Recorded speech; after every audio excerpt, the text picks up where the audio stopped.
Sa anino ng ika-19 siglang New York, isang babae ang bumuo ng imperyong kaugnay sa pinakamayaman at makapangyarihang lalaki ng lungsod. Si Fanny White ay isang tanyag na madam na nagmula sa kahirapan at naging isa sa mga pinakanutuyos na babae sa Manhattan. Sa kabila ng marangyang bahay aliwan niya, may bulong-bulungan ng impluensya, katiwalian at lihim na ugnayan sa elite ng New York. Pero sino nga ba talaga si Fanny White? Isang walang awang utak sa likod ng lahat, tusong negosyante o babaeng nagsusumikap mabuhay sa mapanganib na mundo. Ngayon, ibubunyag natin ang kanyang kamanghamanghang tunay na kwento.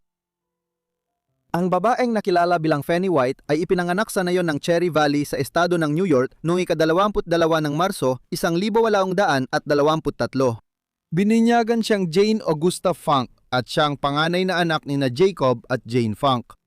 Si Jacob, isang imigrante mula Alemanya, dumating sa New York City noong 1820 at lumipat sa probinsya para magsimula ng pamilya kasama si Jane. Sa kasamaang palad, namatay si Jane Sr. noong unang bahagi ng 1830 nang si batang Jane ay mga 8 taong gulang pa lamang. Noong panahong iyon, nakatira na ang pamilya sa Wallabout Bay, Long Island. Kahit nagsimula bilang mahirap na pamilyang imigrante, nakuha ng ama ni Jane ang malaking sakahan dito, kaya hindi sila lubos naghihirap at nagsimulang umasenso ang pamilya. Dumating din sila sa tamang panahon. Noong 1840 umunlad ang New York at naging sentro ng kalakalan ng bansang magiging pinakamalaking ekonomiya sa mundo sa pagtatapos ng siglo.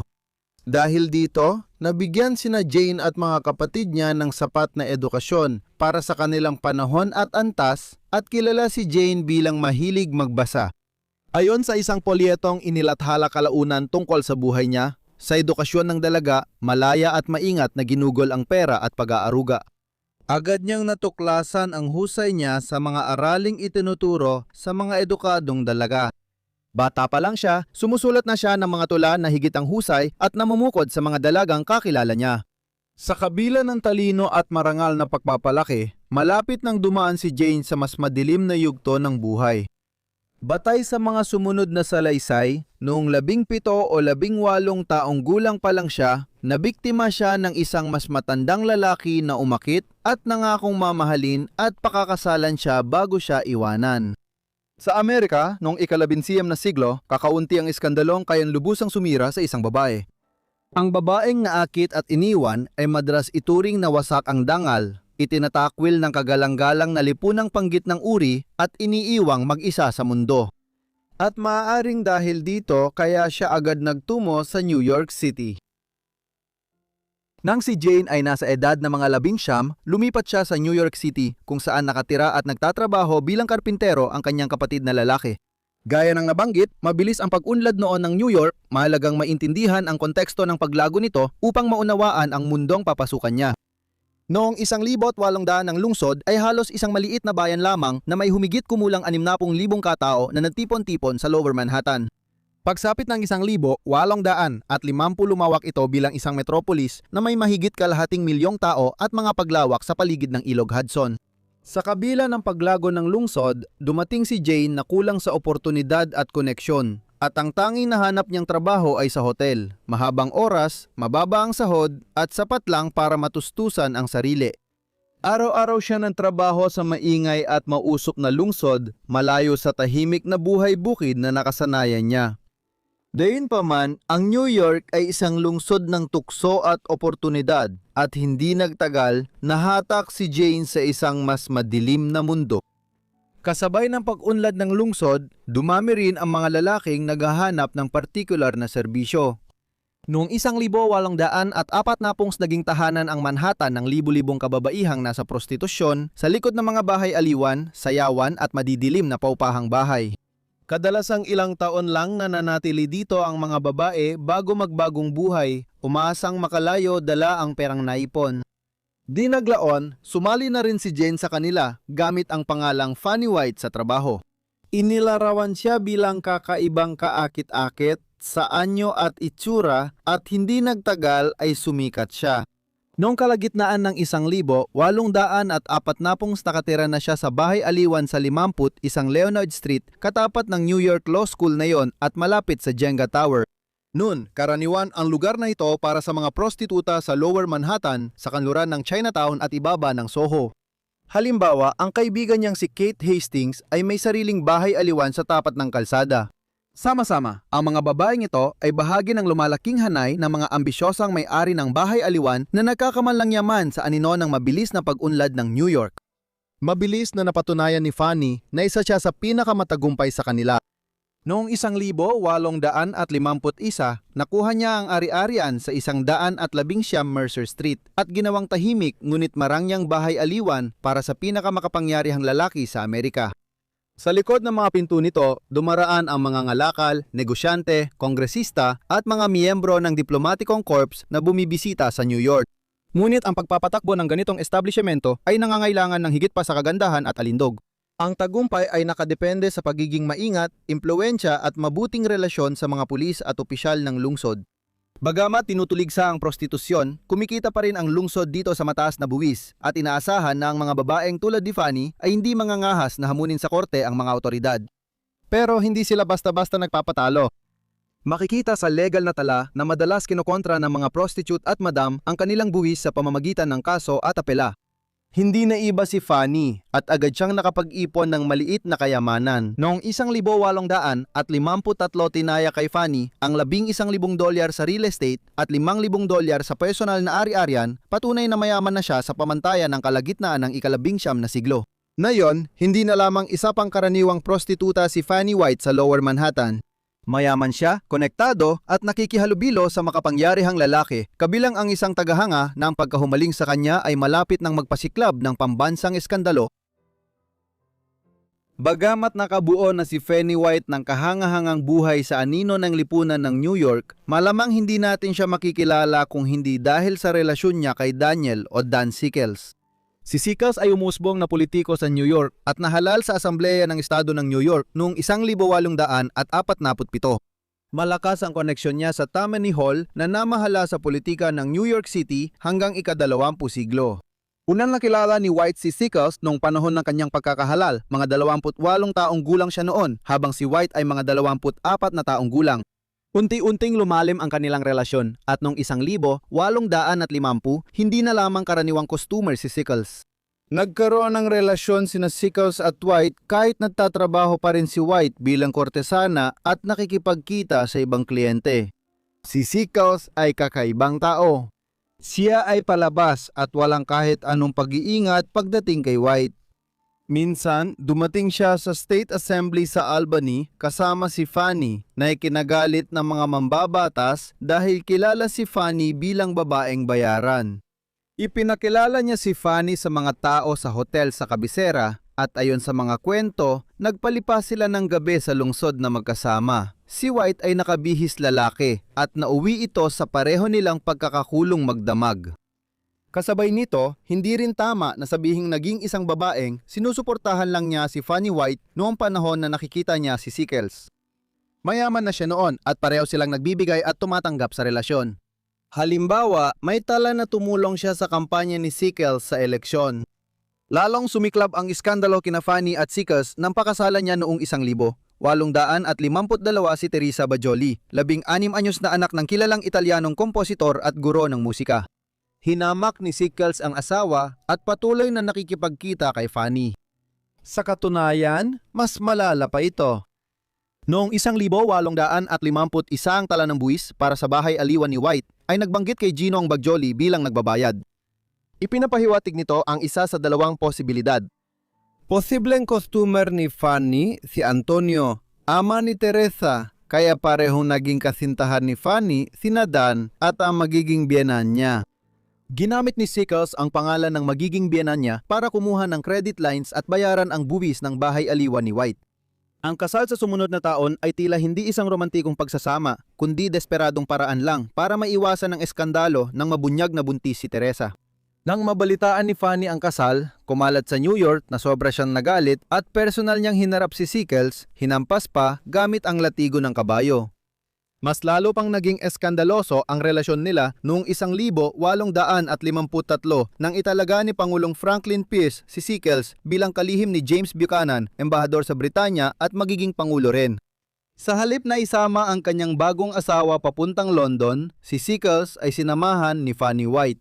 Iniwan niya si Teresa sa bahay para bantayan ang sanggol nilang anak na babae.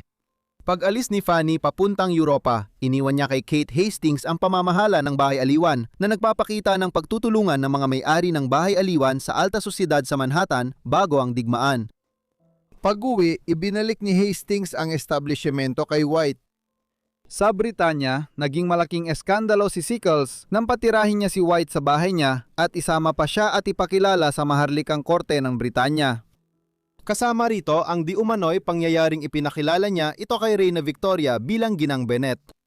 Ginamit umano ang pangalan bilang pasaring tungkol sa editor ng New York Herald na si James Gordon Bennett na labis kinamumuhian ni Sickles. Malayo man sila sa bahay, mabilis na napag-usapan na ang babaeng kasama ni Sickles ay hindi niya asawa. Si Fanny ay tumawid sa English Channel papuntang France at nagsimula ng marangya at lalo pang mag-arbong paglilibot sa Paris at iba pang lungsod sa Europa. Saan mang lugar, lagi siyang napapansin. Sa isang kilalang insidente, di umano'y pinaalis siya mula sa isang opera house sa Paris matapos siyang makita na lasing habang may palabas. Sa wakas, noong 1854 bumalik na si Fanny sa kanilang tahanan. Ngunit makalipas lamang ang ilang taon, siya ay magiging sentro ng mas malaki at mas trahedyang kontrobersya. Pag-uwi niya, hindi na tinag si Fanny sa mga nangyari sa Europa. Pagbalik niya sa New York, patuloy pa rin niyang laging mga kliyente ang ilan sa pinakamayayaman at pinakamakapangyarihang lalaki sa lungsod at siguradong napakakaaya-aya at kaakit-akit niya kahit walang natirang larawan. Ang meron lang tayo ay ilang guhit o sketch niya. Isang playboy sa New York, isang semi-milyonaryong tagapagmana na nagngangalang Jake Leroy ang naging usap-usapan dahil sa paraan ng pagmamaneho niya sa paligid ng Broadway gamit ang kanyang magarang karwahe na katumbas ng sports car noong ika-19 na siglo habang kasama si Fanny. Pagbalik ni Sickles mula London noong 1855 nanalo siya bilang kongresista sa sumunod na taon. Hindi na talaga nagpatuloy ang relasyon nila ni Fanny matapos siyang bumalik sa Amerika, lalo na dahil lumipat siya sa Washington, D.C. Doon muling sumikat siya sa masamang paraan noong huling bahagi ng dekada 1850. Nagkaroon ng relasyon ang kanyang matyagang asawa kay Philip Barton Kiteo, U.S. State Attorney ng District of Columbia. Noong Pebrero 1859, walang awang binaril at pinatay ni Sickles si Key nang makita niya itong nakatambay sa labas ng bahay nila ni Teresa. Kamangha-mangha, siya ay napawalang sala at naging unang tao sa US na nagtagumpay gamit ang depensa ng pansamantalang kabaliwan. Pagsapit ng 1856 habang lumipat na si Sickles sa Washington at habang siya ay nasa kalagitnaan ng kanyang mga 30, may mga palatandaan na si White ay napapagod na sa araw-araw na realidad ng kanyang propesyon. Noong taon na yon, ibinigay niya ang pamamahala ng bahay aliwan sa Mercer Street kay Clara Gordon, isang prostitute na dating alaga ni Kate Hastings. Lumipat si White sa ika-12 kalye at nakatira sa 2 babae.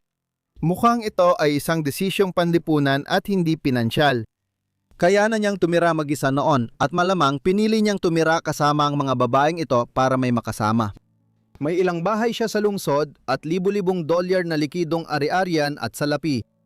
Pagkatapos magretiro, nagkaroon si Fanny ng relasyon kay Edmund Blankman, isang batang abogadong tagapagtanggol ng kriminal na nasa huling bahagi ng kanyang mga 20 at hindi alintana ang mga kwento tungkol kay Fanny mula pa dekada 1840. Nagpakasal sila matapos ang 2 taon, 36 na si Fanny at 29 si Edmund.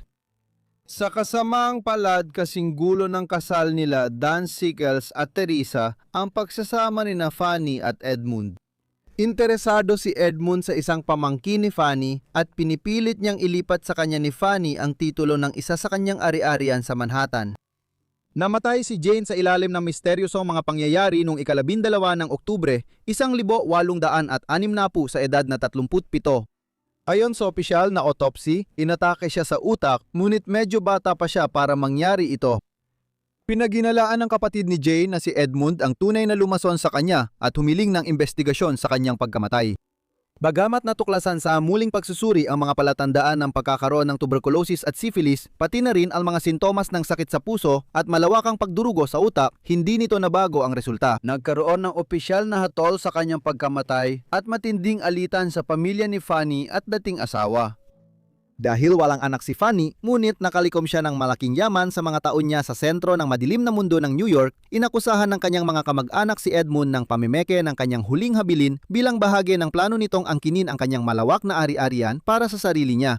Sa huli, gayunpaman, nagwagi ang abogado. Nakuha ni Edmund ang halos lahat ng yamang naipon ni Fanny sa 18 taon bilang sikat na kurtisan at madam sa New York. Sa panahon ng kanyang pagkamatay noong 1,860 pagmamay-ari niya ang 3 magagarang mansyon sa lungsod, ayon sa paglalarawan, pati na rin ang iba pang mga ari-arian. Ang lahat ng kanyang ari-arian at lupa ay nagkakahalaga ng 50,000 hanggang $100,000 na katumbas ng pagiging multimilyonaryo sa halaga ng pera ngayon. Bukod pa rito, naging bukas palad siya sa mga kamag-anak niya. Nagbigay siya ng libu-libong dolyar sa kapatid at kamag-anak sa paglipas ng mga taon. Nagbayad siya para sa pag-aaral ng mga pamangkin, tinulungan ang mga kamag-anak na makapangupahan ng mga bahay at tinulungan ang kapatid maghanap ng trabaho. Matapos mamatay, inilibing si Fanny sa Blackburn family plot sa Greenwood Cemetery sa Brooklyn, bagamat gusto ng pamilya Funk na ilibing siya sa kanilang plot. Sa kabuuan, ang kanyang kwento ay isang kahanga-hangang halimbawa kung paano sa magulong at mabilis na umuunlad na Amerika noong mga dekada ng 1840 at 1850 ang isang babae mula sa simpleng pinagmulan ay maaaring umangat mula sa anino ng mataas na lipunan, magkamal ng napakalaking yaman at maging sentro ng walang katapusang eskandalo. Pero sa kabila ng lahat ng natamo niya, hindi nabuhay ng sapat katagal si Jane Augusta Funk para matamasa yon. Ang biglaan niyang pag-angat ay natapos ng halos kasing bilis ng kanyang pagsisimula.